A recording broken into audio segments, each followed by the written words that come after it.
We are around 1 month away from the start of the NHL preseason, so I feel like now is the perfect time to make a video that I've made each of the last 2 off seasons, and that is rank every NHL team on a tier list based off of where I feel they stand heading into the upcoming season. The 5 tiers on this tier list are Cup Contender, Playoff Team, In the Hunt, No Playoffs, and Basement. I feel like those tiers are pretty self-explanatory, so without further ado, let's go ahead and get started with the Anaheim Ducks, who I'm going to place in the basement tier. The Anaheim Ducks have missed the playoffs for 6 consecutive seasons, and they've been a bottom 2 team in the Pacific for 4 straight years. I don't expect that to change this year. They're still a rebuilding team. They've had a relatively quiet offseason. They brought in some veterans like Robbie Fabry and Brian Dumoulin to help them hit the cap floor. When it comes to the Anaheim Ducks improving, it's not going to be because of the veterans they brought in. It's going to be from the internal growth of their young core players. I think the Ducks will probably be a little bit better than they were last season, but I'm definitely still expecting them to be a bottom 4, bottom 5 team in the league this season. Next up, we have the Boston Bruins, and I'm going to go ahead and put them in the playoff team tier. I am done doubting this team. I predicted they would miss the playoffs last season, and they made me look like an absolute fool. The Bruins brought in some pretty big pieces in free agency, signing Nikita Zadorov and Elias Lindholm.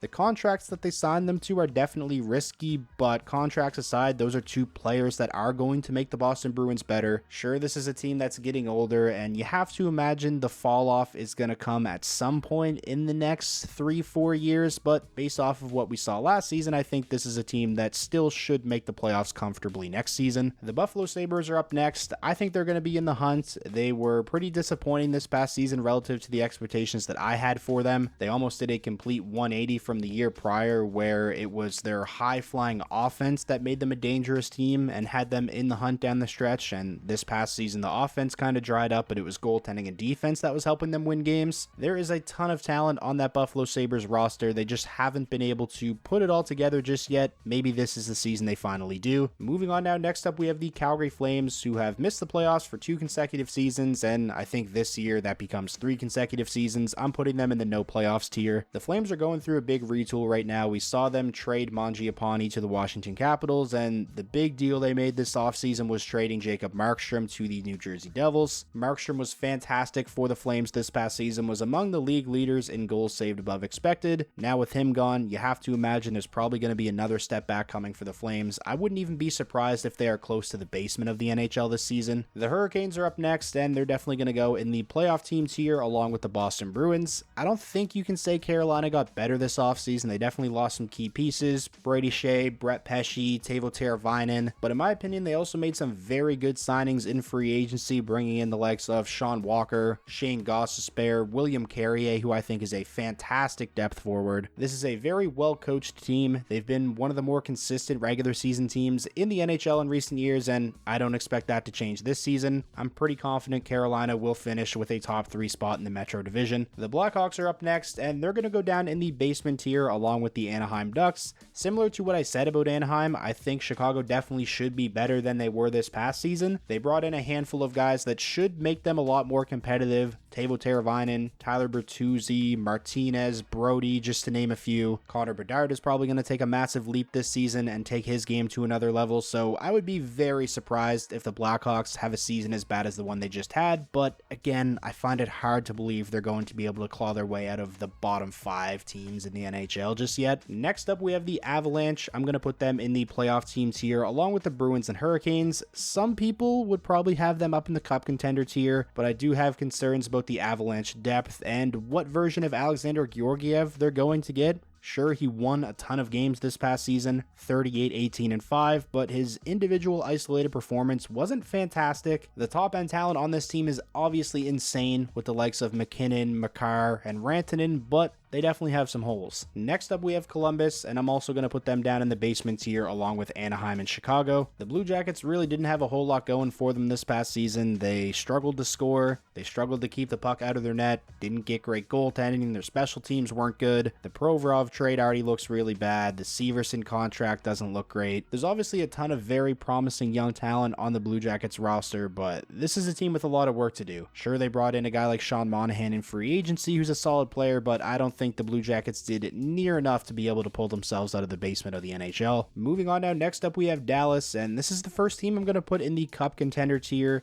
Basically what I did is I picked the 2 best teams, in my opinion, from each conference heading into next season, and those are the 4 teams that I'm going to have in that tier, Dallas being the first of those 4. I don't love the offseason Dallas had, going from having a guy like Chris Tanev on the right side, who's one of the best defensive defensemen in the NHL, to Lyubushkin and Matt Dumba. Not sure how that's going to work out, but this is still a very deep, well put together team. You have one of the best defensemen on the planet in Miro Heiskanen. They were able to bring back Matt Duchene, which I think is huge. You have Wyatt Johnston and Logan Stankoven, who are only going to continue to get better. And although Ottinger was a little inconsistent this past season, at his best, he is one of the absolute best goaltenders in the league. The Red Wings are up next. Like Buffalo, I'm expecting them to be in the hunt. I feel like the Red Wings are probably going to have a year similar to the one that they just had. Maybe they miss out on the playoffs by a point or 2. Maybe they just squeak in. They've had a pretty interesting offseason. I don't think you can say that they got better on paper. In order for them to take that next step and get into the playoffs, I think the goaltending is going to have to be better, and they're likely going to have to get some pretty special performances from rookies, a guy like Simon Edvinsson especially. The Oilers are up next, and this one's pretty self-explanatory. They are going in the Cup contender tier along with Dallas. The Oilers just made it to Game 7 of the Stanley Cup Finals. In my opinion, they have had a fantastic offseason, and if anything, should be even better next season. The Florida Panthers are up next, and this is yet another team going in the Cup contender tier along with Edmonton and Dallas. Another one that should be pretty self-explanatory. I mean, Florida has made the Stanley Cup Finals now in back-to-back seasons. Did they lose some key pieces this summer? Sure, but they made sure to bring back the big one, which is Sam Reinhart, which I think is huge. And I also feel like they did a pretty good job finding budget options to hopefully replace some of the guys they lost, bringing in guys like Nate Schmidt and Adam Boakfist. The LA Kings are up next, and this one might be a bit controversial. I'm going to put them in the hunt tier. The Kings had an up and down year this past season, ended up firing Todd McLellan, still wound up finishing 3rd place in the Pacific Division, ran into Edmonton for the 3rd consecutive year in the first round, unfortunately for them, and lost again. All the teams in the playoff team tier I view as locks to make the playoffs next season, and I just don't think I can say that about the LA Kings right now. I feel like they're going to miss Matt Roy. They obviously made the Pierre-Luc Dubois trade, bringing in Darcy Kemper, who has obviously had some very good seasons in the past, but he's coming off of a rough year. Is he going to be able to give them the kind of goaltending that Cam Talbot gave them last season? The Minnesota Wild are up next. I'm going to put them in the no playoff tier along with the Calgary Flames. This past season was rough for Minnesota, and they've had a relatively quiet offseason. I think next year is going to be more the same for Minnesota. Obviously, it'll be huge for them to get their captain Jared Spurgeon back and hopefully have him healthy for a full season, but I really just can't see Minnesota being a legit threat in the Western Conference until at least the 2025-26 season, because that is when the buyout penalties for Parise and Suter go from a combined $14.74 million down to just $1.67 million. They are going to have a ton of cap space next summer, and that's when I think Minnesota is really going to start to be able to put things back together. The Montreal Canadiens are up next, and I'm going to put them in the no playoffs tier as well, along with Calgary and Minnesota. I definitely don't think Montreal is going to be bad enough to be, in the basement of the NHL, bottom 4 or 5 team, but I'm not sure if they're going to be a team that's, in the thick of the wild card race yet. I think that will be the 2025-26 season. I still feel like they're like 1 year away. The core of players that they have that are all 26 years of age or younger is insanely impressive, and once you start to see guys like Reinbacher and Demidov become full-time members of this team, and some of the bad contracts that they currently have come off the books, I think this team is going to be a real problem. The Predators are up next, and I'm going to go ahead and put them in the playoff team tier. I may be jumping the gun a little bit here, but they did just make the playoffs. They exceeded a lot of people's expectations this past season, and in my opinion, they're one of the more improved teams of the offseason after bringing in guys like Stamkos, Marchessault, and Brady Shea. They have a superstar goalie in UC Saros, a superstar defenseman in Roman Josi, a superstar forward in Philip Forsberg, and they've built a really nice supporting cast around those guys, so I would be pretty surprised if Nashville doesn't make the playoffs next season. Next up, we have the New Jersey Devils. This may be my most controversial take of the entire video. I'm putting them in the Cup contender tier along with Dallas, Edmonton, and Florida. I just absolutely love this New Jersey Devils team on paper. Like I just said about the Nashville Predators, I also think New Jersey is one of the more improved teams of the offseason so far. They addressed their goaltending situation. They have a legit number 1 now in Jacob Markstrom. Dougie Hamilton is coming back, which is going to be massive. They've really missed him this past season. They also brought in guys like Brendan Dillon and Brett Pesce to really round out their top 6 on the blue line. You have guys like Simon Nemec and Luke Hughes, a year older, a year better. And when it comes to the offense, we know this Devils team can score. I think they're going to be a problem this upcoming season, just like they were in the 2022-23 season. The Islanders are up next, and this is an easy one. I'm definitely going to put them in the hunt tier. It seems like this is a team that's just always in the thick of the wildcard race year in and year out. I have a hard time picturing them finishing with a top 3 spot in the Metro ahead of a team like the Rangers, Hurricanes, or Devils. But just like they were last season, I'm expecting them to be right in the thick of the wildcard race again. The New York Rangers are up next. Definitely a playoff team for me. Over the last 3 seasons, they've been one of the best regular season teams in the NHL, 107 points or more in each of those last 3 seasons, a couple of conference finals appearances. Still trying to get over that hump in the playoffs and make it out of the Eastern Conference, but I don't see any reason why the Rangers aren't going to be one of the better teams in the Eastern Conference again next season. The Ottawa Senators are up next, and I'm going to throw them in the hunt tier. Obviously, this past season was pretty disappointing relative to the expectations that a lot of people had for them. I would be genuinely shocked if the Ottawa Senators aren't much better this season, especially after adding Linus Ullmark, who has been one of the better goaltenders in the NHL over the last 2 years. If Ullmark is even just 80% of what he's been over these last 2 seasons with the Boston Bruins, with the Ottawa Senators, then this is going to be a team competing for a playoff spot, and I honestly don't think them competing for a top 3 spot in the Atlantic is out of the question. The Philadelphia Flyers are up next, and I'm going to put them in the no playoffs tier. I know this past season they were in contention for a wildcard spot down the stretch, but I'm kind of expecting a step back for Philly. Even after adding Matvei Michkov, I still think this is a team that's going to struggle to score goals,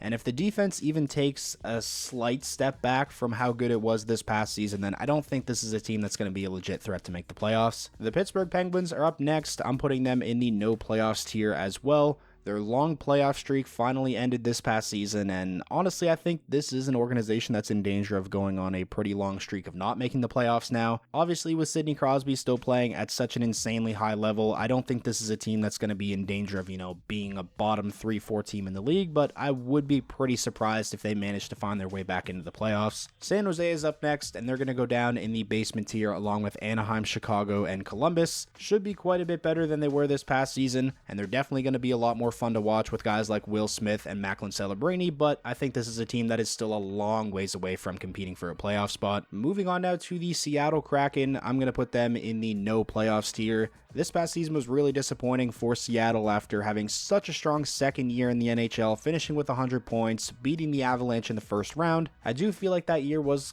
sort of a Cinderella story, and a lot of people expected a step back, but I didn't think it was going to be this significant, going from 100 points to just, I think, 81 they had this past season. In order for the Kraken to get back into playoff contention and be a threat in the West, I think you're going to need a big bounce back year from Matty Beniers. The big free agents that they brought in Brandon Montour and Chandler Stevenson are going to have to live up to their contracts, and I think they're also going to need really good goaltending, whether it ends up being from Philip Grubauer or Joey Daccord. Somebody's going to have to step up. This past season it was Joey Daccord, but it still wasn't enough to get them into the playoffs. It feels like a lot is going to have to go right for Seattle to get back to the level they were at in 2022-23. The St. Louis Blues are up next, and I'm going to put them in the hunt tier. This is a team that I feel like is kind of stuck in the middle right now. I think the roster is too good for them to be in contention for, the first overall draft pick or anything like that, but I really don't think they're good enough to be a legit threat in the Western Conference. I think there's a chance they squeak into the playoffs, but even if they do, I don't think anybody would expect them to do much damage once they get in there. They have a really nice core of forwards with guys like Thomas, Kyrou, and Buchnevich, and they were actually successful in their offer sheet attempts of Broberg and Holloway. Edmonton decided to match neither of those. Interested to see what Broberg can do in St. Louis, because I think that is the team that desperately needs, a young stud defenseman to step up. Their blue line is aging, and it's aging fast. The Tampa Bay Lightning are up next, and I'm going to go ahead and put them in the hunt tier as well.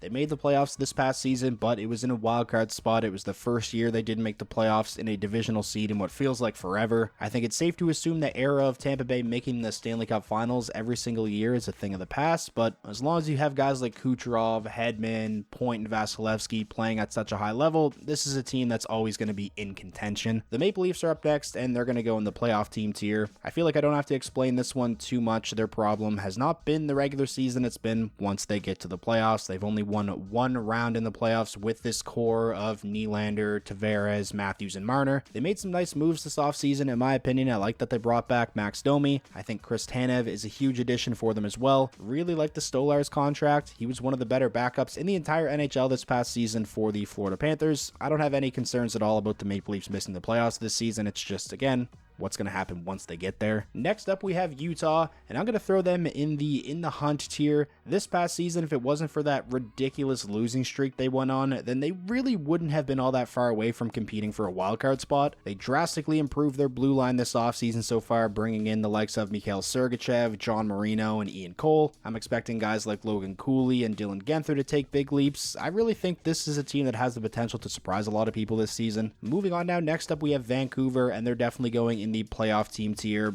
Are they going to have another year where they win the Pacific Division and finish with 109 points? Maybe not. I think it's fair to assume we could see a little bit of regression there, but I'm definitely still expecting Vancouver to be a team that finishes around the 100-point mark. I like a lot of the moves they made this offseason. I'm a fan of the DeBrusk signing. I think they got insane value signing Daniel Sprong to a one-year deal worth, I think it was, what, $900K? Next up, we have Vegas, and they're going to go ahead and be put in the hunt tier. They were able to secure one of those 2 wildcard spots in the Western Conference this past season, and honestly, I'm expecting them to be in kind of the same situation next season, be around 95 to 100 points. They definitely lost quite a bit of depth this offseason. It's just a matter of, can those guys stay healthy, and if not, is there going to be, a good enough supporting cast around those guys to still help teams stay afloat if there's injuries to their top guys, which there has been over these last few seasons. And I think goaltending is also a pretty big question mark. Adin Hill plays well when he's healthy, but again, is he going to be able to stay healthy? And if he falters, is Ilya Samsonov going to be a serviceable enough backup option? The Washington Capitals are up next, and they're going to go in the same tier as Vegas. I think they're going to be in the hunt. They managed to squeak into the playoffs this past season. Let's say if they had a quiet offseason and didn't really do much, then I'd probably have them down in the no playoffs tier. But in my opinion, Washington